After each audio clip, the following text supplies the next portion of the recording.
Intellectual हैं, elite of the society है, ये सबका साझा प्रयास अगर होए तो ये बातें लोगों में जा सकती हैं और इसका बड़ा भारी अब आप हम कितने मतलब we are not conservative, Haryanvi people are not conservative. मैं आपको एक मिसाल देता हूँ। When you know this women wrestling is hardly 15 years old affair in the world itself, and in India when it started only 10 years back, the Haryanvi girls were the first to come for wrestling.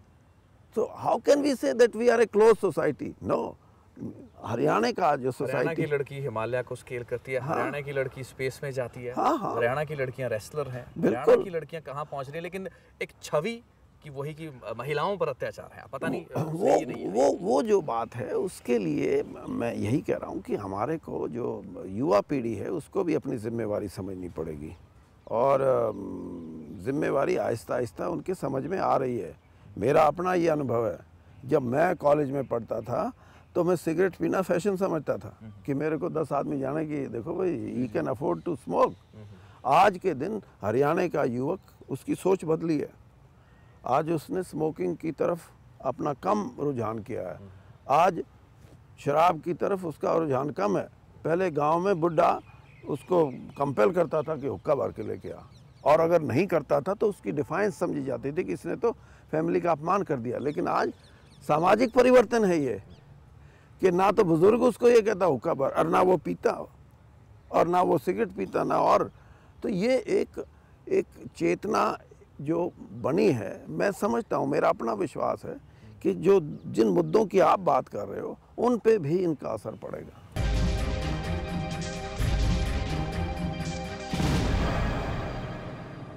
इसके अलावा एक अंतर जो राज्यीय मुद्दे हैं, खास करके जल विवाद, अब हाल ही में आपने बात सुनी होगी कि किस तरीके से पंजाब ने रॉयल्टी की मांग कर डाली है, हरियाणा भी कर रहा है, सुप्रीम कोर्ट में आपका जो केस है वो विचाराधीन है। तो ऐसी परिस्थितियों में इन जल विवादों में कब तक दोनों सूबे उलझे रहेंगे? क्या यहाँ पर भी कुछ सोच में बदलाव ज़रूरी है? पिछले 30 या 40 साल की जो हमारी डिफाइंड और स्टेटेड पोजीशंस हैं, क्या उससे ऊपर नीचे होने की गुंजाइश मानते हैं? बिल्कुल बदलाव की ज़रूरत है। किस किस्म का बदलाव होगा? हर किस्म का बदलाव ये कि हम अपनी पोजीशन पे यूं ही खड़े रहे तो कोई हल नहीं।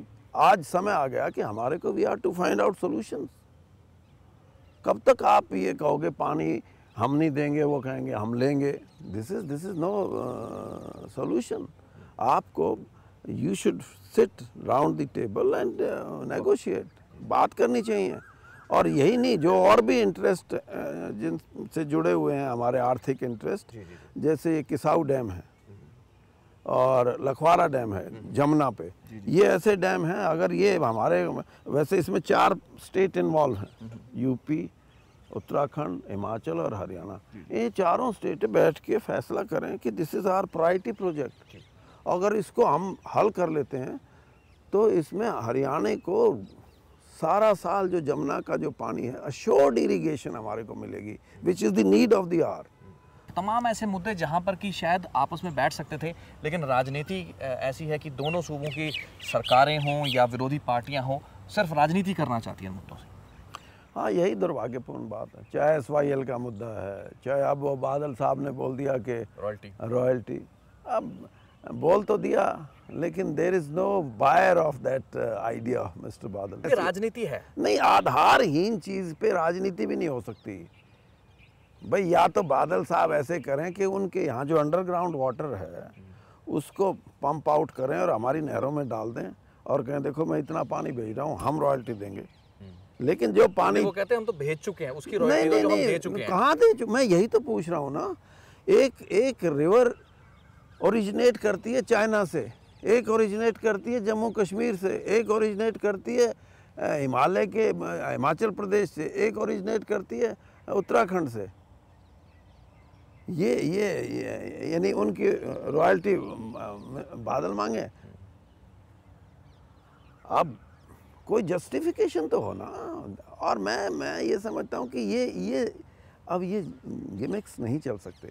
गिमिक की राजनीति शायद उनको रास ना आए, लेकिन आपको रास आ सकती है, क्योंकि हफ्ते बाद अगर सुप्रीम कोर्ट में, महीने बाद सुप्रीम कोर्ट में फैसला आपके पक्ष में जाता है तो आपकी सरकार भी बनाएगी कि हमने अपने कार्यकाल में अच्छी कानूनी पैरवी करके हरियाणा के जो हक थे उनको बचाया, जो भी निरस्त किए गए थे, अंतर जल संधियाँ की गई थी स्टेट्स के बीच में, उस पर हमारी पैरवी अच्छी थी। तो शायद आज यही कारण है कि हुड्डा साहब को ज़रूरत महसूस हो रही है कि प्रधानमंत्री से जाके मिले, और अगर इस इशू पे फोकस होता है तो वो होने दे ताकि फ़ायदा उनको मिले। नहीं, फोकस तो देखो होगा ही। ये मैं कह रहा हूँ कि ये समय की मांग है कि जितने भी पानी से संबंधित मुद्दे हैं, not only regarding with Punjab and Haryana, the states where our interest are also involve, वो सब के सब प्राथमिकता से हों।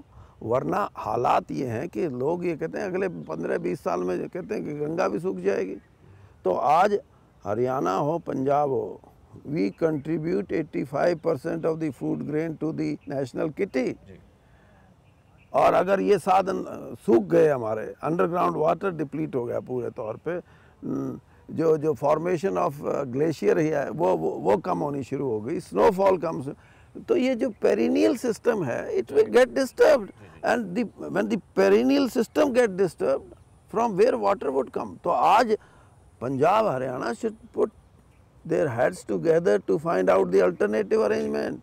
और उसमें मैं ये मान के चलता हूँ कि दोनों बैठ के भारत सरकार को ये कहें कि हम आज मॉनसून का जितना पानी है, फ्लड वाटर जितना है, उसको टोटल को we want to harness and make it a national programme. ये आज समय की जरूरत, ये नहीं है कि रॉयल्टी, अरे रॉयल्टी की फिर तो राम भी रॉयल्टी मांग लेगा, अगर मैं बरस रहा हूँ रॉयल्टी दो, वरना जा रहा हूँ दूसरी तरफ। This is most unfair. Chaudhary साहब, जाते जाते अब आपका राजनीतिक एजेंडा आने वाले समय का क्या है? राज्यसभा में बैठ के हरियाणा का पक्ष मेरा राजनीतिक एजेंडा ये है कि हरियाणा में दो चीज़ों की मैं आज भी कमी महसूस करता हूँ, जो मैंने आपको बताई। एक सोशल, हमारी कल्चरल डेवलपमेंट सोशल फील्ड में, और दूसरा शिक्षा में हमारा जो स्तर है वो उठे। इन दो चीज़ों पे काम करने की बहुत बड़ी ज़रूरत है। सरकार को भी ज़रूरत है, पॉलिटिकल लोगों को भी ज़रूरत है, आम जनता को भी ज़रूरत है। अगर इन दो चीज़ों में हम पिछड़ गए तो वो है कि जो पीछे रह गया वो रास्ते की गर्द है। अगर रास्ते की गर्द बन के रहना है तो इन दो चीज़ों को हम आंख बंद कर लें। अदरवाइज़ जो भी पॉलिटिकल पार्टी हैं, जो भी लीडरशिप है हमारी, जो लोगों को दिशा देती है, उनका परम कर्तव्य ये है कि हम इन दो चीज़ों पे पूरा कंसंट्रेट करें और हरियाणा को उन राज्यों की सोच के बराबर खड़ा कर दें जो अपने आप को प्रोग्रेसिव कहते हैं, जो अपने आप को रेडिकल्स कहते हैं। राज्यसभा में बैठकर आप हरियाणा के पास हैं, अपने हलके के पास हैं, या उससे दूर चले गए? देखिए, बात यह है कि अब तो सारा हरियाणा ही हमारा चुनाव क्षेत्र बन गया, क्योंकि मैं I would represent the state, not my constitution. अब मेरा जो नज़रिया है उसमें थोड़ा सा मुझे भी बदलाव करना पड़ेगा कि मैं हरियाणा के परिप्रेक्ष्य में क्या सोचता हूँ, क्या बात कहूँ। It may go against my constituency, but अगर सारे हरियाणा, हाँ, नहीं, there are issues where I should be fair enough to tell the country कि these are our priority items. We want these items should be taken up on priority, sorted out. बहुत बहुत धन्यवाद चौधरी साहब, आपने ये बेबाक बातचीत की। Thank you. राज्यसभा सांसद चौधरी वीरेंद्र सिंह, आपने देखा हरियाणा के अलग अलग समस्याओं और चुनौतियों को किस नज़रिए से बतौर सांसद देखते हैं, और यही अब इनका लक्ष्य भी होगा और यही इनकी कर्तव्य भी रहेगा कि राज्यसभा के पटल पर उन मुद्दों को एक अलग रोशनी से, हरियाणा की तस्वीर को, उस असली तस्वीर को परिभाषित करें जो कि शायद अब तक एक गलत पर्सपेक्टिव में जा रही है। उम्मीद करेंगे आपको ये बातचीत इनसे अच्छी लगी होगी। अपने विचार feedback@ptcnetwork.in पे हमें ज़रूर भेजें। लेते हैं आपसे इजाज़त। अगले हफ्ते एक खास मेहमान के साथ इसी चलते फिरते फॉर्मेट में हमारी गुफ्तगू जारी रहेगी। धन्यवाद।